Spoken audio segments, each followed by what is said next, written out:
More craziness in Europe, with the EU pushing ahead with a Dutch plan to buy out farmers in a bid to cut emissions. Joining me is Webster University Assistant Professor Ralph Schoellhammer. Ralph, this plan is just crazy. The Dutch farmers are amongst the best in the world, yet they are under attack from environmentalists. Yes, I mean, it's a pattern that we see throughout the West. It doesn't matter whether it's coal and gas in the United States, or whether it is cows in Ireland, nuclear power in Germany, or the farmers in the Netherlands. This is a general trend we see in the West, which is, you can call it a revolt against modern life, a revolt against the modern world. And this is what we're up against. Unfortunately, I think those like you and me who see the problem, we always sometimes tend to get lost in the battles and don't see the war for what it is. And that is a mistake the environmental movement does not make. If you listen to how they talk, like they shift easily between smaller topics, Dutch farmers, nuclear power plants, to the larger plans, the abolishment of capitalism and the end of Western civilization. But I think we have to take this ideological threat for what it is.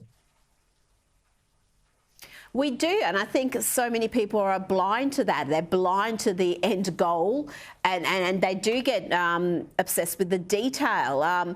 But on the detail, we do know the Dutch farmers are angry. They fought back. Their fellow countrymen seem to support them. We saw the farmer citizen movement win the majority of seats in the Dutch Senate on the back of the farmers' protests. But still, the politicians are pressing ahead.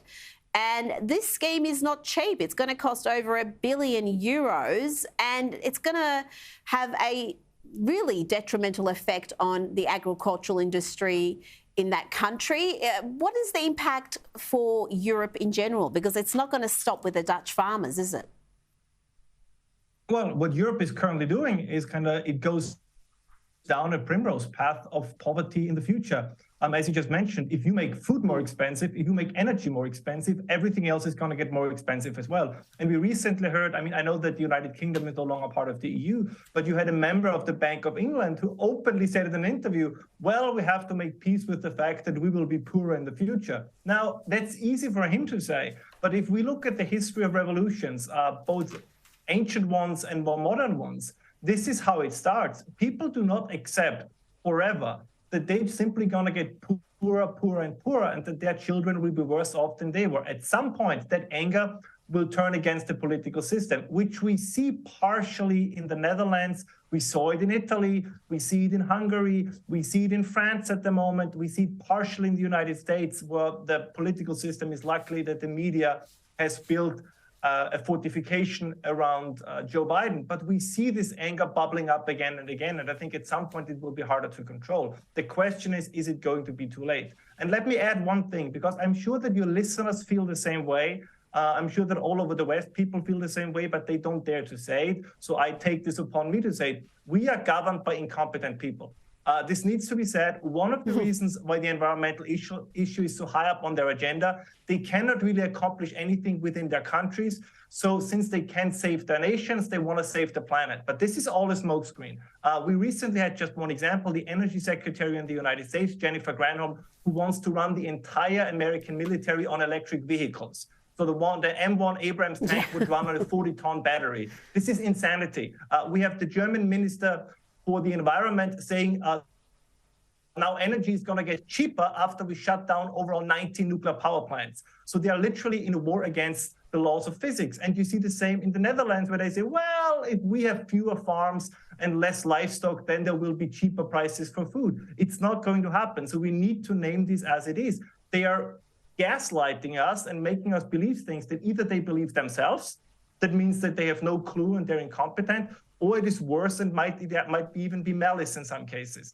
But we have to face the fact that in the past, previous generations made us so rich that we could afford to be stupid, but gradually we are no longer that rich to afford to be that stupid. And I think that's what we have to realize.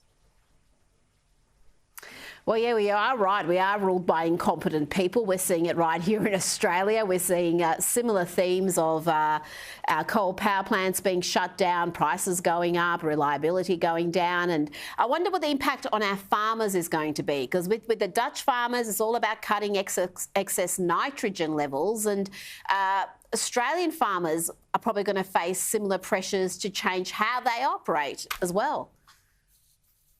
Yeah, let me put it this way. There are three industries, if you want, that determine the fate of all other industries. And those industries are agriculture, mining, and energy. And what we currently see also, as you mentioned, right, we are getting inflationary pressures in the area of energy. We will get inflationary pressures in the area of mining, because all these net zero green transition plans need lots and lots of copper, lots of lithium, lots of cobalt that needs to be mined. And what we also tend to forget, modern agriculture is also very resource and energy intensive. So as prices go up in these areas, prices will go up for customers. They will go up for Australians. They will go up for Americans. Ralph, we need to get you back, because we've run out of time and there's so much more to discuss. I'm sure I'll speak to you again shortly. Thank you so much for joining me tonight. And